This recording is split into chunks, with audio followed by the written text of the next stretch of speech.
আমাদের দাবির প্রথম দাবিতে দফাতে আমরা যেটা উল্লেখ করেছি মোস্তাফা সরোয়ার ফারুকী স্বরাষ্ট্র এবং আইন উপদেষ্টা আমরা ফারুকের পদত্যাগ চেয়েছি এবং কিন্তু আইন উপদেষ্টা হিসেবে ওনার প্রতি যে আস্থা এবং আমাদের ওনাদের প্রতি একটা যে বিশ্বাস ছিল ওটাতে ছেদ লেগেছে। কেননা আমরা যে মুজিববাদকে মুজিব পূজাকে বাংলাদেশ থেকে এই মুজিব পূজার যে ফেসিবাদ এটাকে উৎপাদন করতে চাই। আমরা দেখতে পেয়েছি আমাদের এই শ্রদ্ধেয় ডক্টর আসিফ নজরুল স্যার বিগত বিভিন্ন সময়ে উনি মুজিব অনুসারে অথবা মুজিববাদের সাথে সংশ্লিষ্ট ছিলেন, এটা আমরা স্পষ্টভাবে বলে দিতে চাই।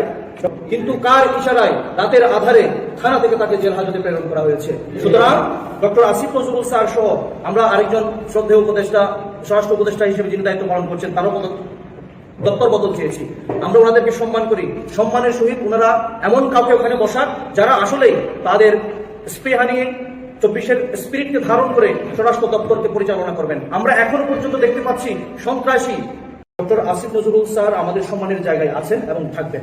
আপনারা জানেন আওয়ামী লীগের সাবেক মন্ত্রী সাবের হোসেন চৌধুরী 6টা মামলায় একদিনে জামিন কিভাবে পায় একজন হত্যা মামলার আসামি।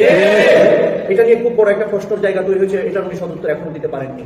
এমনি করে আপনারা এক স্বৈরাচার ফেসিবাদের দোষর একজন সাংবাদিক মুন্নি সাহার নাম শুনেছেন, তা সে হত্যা মামলার আসামি সে থানা থেকে কিভাবে ছাড়া পেয়ে যায়। গত